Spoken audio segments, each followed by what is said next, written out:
नमस्कार साथियों, स्वागत है आप सभी का वाईफाई स्टडी 2.0 पर। मैं हूं अंकित अवस्थी। आप हैं मेरे साथ में आज एक ऐसे सेशन पर चर्चा करने के लिए जो कि आपके बहुत सारे प्रश्नों का जवाब हो सकता है। ऐसा सेशन जिसमें कि आप में से बहुत से लोगों ने अपने मन में कभी ना कभी इस तरह के प्रश्न जरूर गढ़े होंगे कि यार कभी इंडिया उठा करके पाकिस्तान के ऊपर बम दाग ही क्यों नहीं देता है, ना रहेगा बांस ना बजेगी बांसुरी, क्योंकि हर दिन ये कुछ ना कुछ बयानबाजी करते रहते हैं।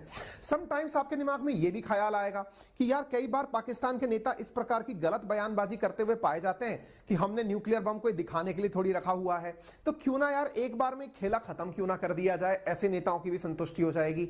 या फिर कभी ऐसा क्यों नहीं हो जाए कि पाकिस्तान के न्यूक्लियर बम भारत पर चल जाएं, उल्टा भी तो संभव है ना।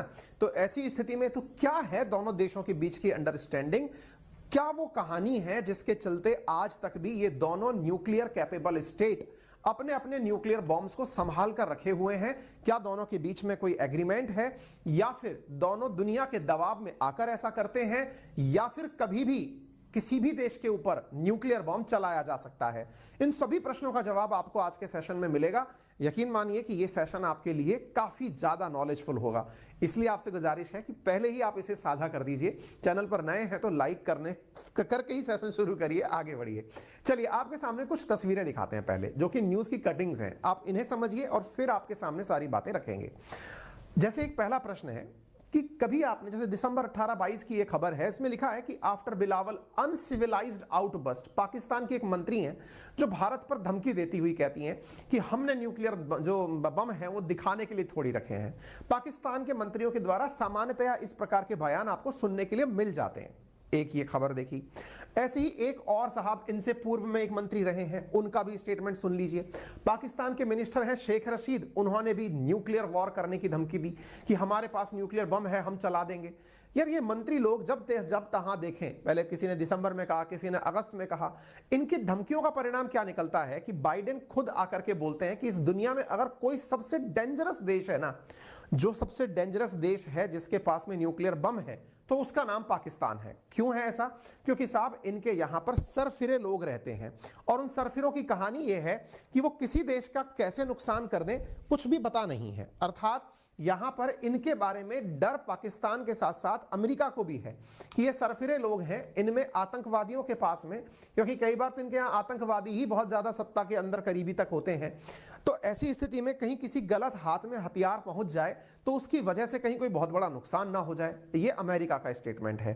फिर हमने एक बार आपके लिए ऐसे ही एक सेशन किया था, जब आपके दिमाग में इतना तनाव है तो हमने इसके ऊपर एक सेशन किया था कि भारत पाकिस्तान के परमाणु ठिकानों पर हमला कर क्यों नहीं देता है ना भाई।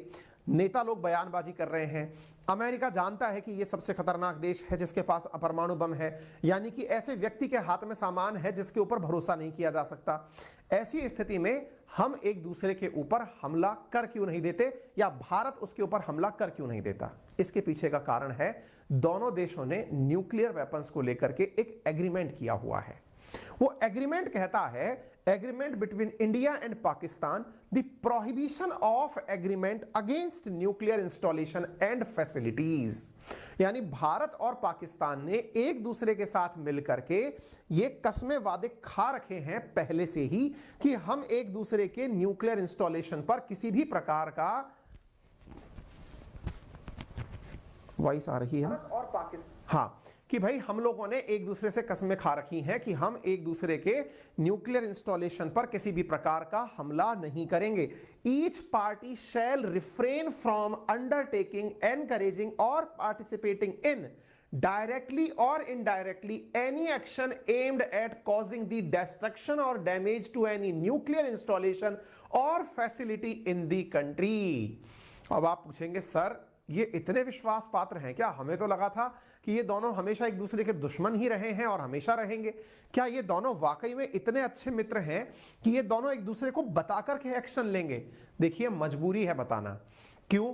क्योंकि किसी एक बॉम्ब के चलाए जाने से भारत खत्म नहीं हो जाएगा, लेकिन हां क्षेत्रफल के आधार पर देखा जाए तो शायद एक बॉम्ब के चलाने से पाकिस्तान जरूर मिट जाएगा। भारत ने कसम खा रखी है कि वो नो फर्स्ट यूज करेगा, यानी कोई भी बम चले हम पहले से उसके ऊपर कार्रवाई नहीं करेंगे। यदि हमने किसी के बम की प्रतिक्रिया दी तो सामने वाले को छोड़ेंगे नहीं।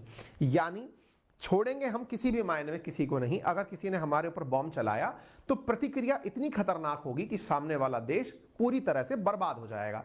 अब जब आपके पास में इस प्रकार की शक्तियां हो तो जिम्मेदारियां से उन्हें निभाने की जिम्मेदारी आपके ऊपर होती है कि हम रेस्पॉन्सिबल बिहेव करें।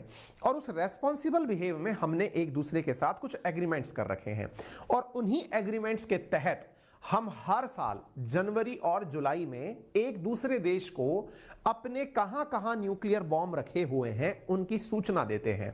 हम उन्हें यह तक बताते हैं कि हमारा यहां पर न्यूक्लियर रिएक्टर है और हमने यहां पर बॉम्ब रखा हुआ है। अब आप में से किसी के दिमाग में यह सवाल आएगा, सर मान लो सामने वाला धोखेबाज निकला, आपकी लोकेशन तो उसने सही पता कर ली, दूसरे ने दूसरे की लोकेशन सही नहीं बताई, तो जनाब खुफिया एजेंसी ऐसे ही थोड़ी टाइम पास कर रही हैं।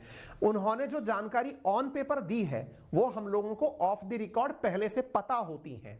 ऑन पेपर देकर के तो हम ये कहते हैं कि हाँ भाई हमने बता दिया है कि इस जगह गलती से भी, क्योंकि समटाइम्स कैसे होता है ना, जैसे इंडिया ने अभी थोड़े दिन पहले गलती से ब्रह्मोस छोड़ दिया था और वो जाकर के पाकिस्तान में गिरा था। हालांकि पाकिस्तान की कोई भी एजेंसी उसको ट्रैक नहीं कर पाई थी, बाद में बम फटने के बाद बोली थी कि ये उन्होंने चला दिया। लेकिन विचार करिए, गलती से कभी कोई बॉम्ब छूट जाए और वो जाकर के उस न्यूक्लियर इंस्टॉलेशन पर गिर जाए तो जो तबाही होगी दुनिया की वो बहुत विकट होगी।